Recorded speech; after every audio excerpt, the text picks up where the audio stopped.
ফেব্রুয়ারিতে নির্বাচন হবে না।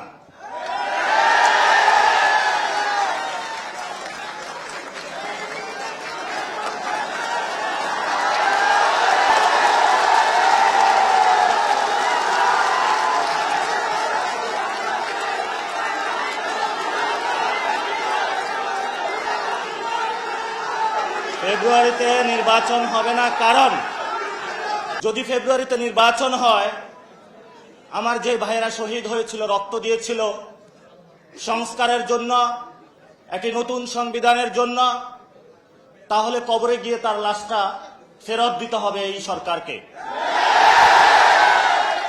আমার যে ভাইয়ের হাতটা চলে গিয়েছিল, যদি সংস্কার কাজ শেষ না করে নির্বাচন হয়, তাহলে এই সরকারকে আমার ভাইয়ের হাতটা ফিরিয়ে দিতে হবে। যে মায়ের বুক খালি হয়েছিল, যদি সংস্কার ছাড়া, একটি নতুন সংবিধান ছাড়া বাংলাদেশে নির্বাচন হয়, তাহলে ওই মায়ের বুকের সন্তানকে ফেরত দিতে হবে। অনেক বাচ্চাকে দেখেছি এখনো বুকের দুধ পান করে, কিন্তু বাবা শহীদ হয়েছে। তাদের সাথে যখন কথা বলেছি, তাদের মুখের ভাষা পাইনি, শুধু চোখের ভাষা পেয়েছি। চোখের ভাষাটা ছিল অশ্রু। যে অশ্রুতে তারা বলেছিল, আমার বাচ্চা রয়ে গিয়েছে, আমার স্বামী চলে গিয়েছে, আমি বাংলাদেশ থেকে কিছু চাই না, কিন্তু আমি একটি সুন্দর ভবিষ্যতে বাংলাদেশ দেখতে চাই, যেখানে আমার এই বুকের যে সন্তান আছে, আর সন্তানকে কেউ খুন করবে না। কিন্তু বাংলাদেশে আমরা দেখতে পাচ্ছি একই সংস্কৃতির ডামাডোলে, একই ফেসিবাদী সংবিধানে, একই সিস্টেমের মধ্য দিয়ে আমরা নির্বাচনে যাচ্ছি। তাহলে এতগুলো মানুষ শহীদ হওয়ার প্রয়োজন কি ছিল? এতগুলো মানুষ আহত হওয়ার প্রয়োজন কি ছিল?